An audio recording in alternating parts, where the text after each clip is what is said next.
தமிழகத்தில் ஏப்ரல் 1 முதல் 40 சுங்கச்சாவடிகளில் கட்டணம் உயர்த்தப்படுவதை ரத்து செய்ய வேண்டும் என ஆம்னி பஸ்கள் உரிமையாளர்கள் சங்கம் வலியுறுத்தியுள்ளது. தமிழகத்தில் வரும் 1ஆம் தேதி முதல் 40 சுங்கச்சாவடிகளில் 5 முதல் 25 ரூபாய் வரை கட்டணத்தை உயர்த்தும் முடிவு அதிர்ச்சி அளிக்கிறது. இதனால் ஏற்கனவே பாதிக்கப்பட்டுள்ள போக்குவரத்து துறை மேலும் பாதிக்கும். சுங்கச்சாவடி கட்டண உயர்வு பொதுமக்களை பாதிக்கும். பொருட்களின் விலை ஏறும். எனவே கட்டண உயர்வை மத்திய அரசு உடனடியாக ரத்து செய்ய வேண்டும். மாநில அரசும் சுங்கச்சாவடி கட்டண உயர்வை தவிர்க்க வலியுறுத்த வேண்டும்.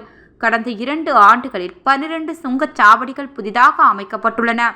இதை கருத்தில் வைத்து கட்டண உயர்வை முற்றிலும் தவிர்க்க வேண்டும். இவ்வாறு அதில் கூறப்பட்டுள்ளது. தமிழ்நாடு மணல் லாரி உரிமையாளர்கள் சங்கங்களின் கூட்டமைப்பு தலைவர் யுவராஜ் கூறுகையில், சுங்கச்சாவடிகளின் கட்டண உயர்வை கண்டித்து வானகரம் சுங்கச்சாவடியில் வரும் 1ஆம் தேதி முற்றுகை போராட்டம் நடத்தப்படும். மாநிலம் முழுவதும் லாரி உரிமையாளர்கள் சங்கங்கள் சார்பில் முற்றுகை போராட்டம் நடத்த ஆலோசிக்கப்பட்டு வருகிறது என்றார்.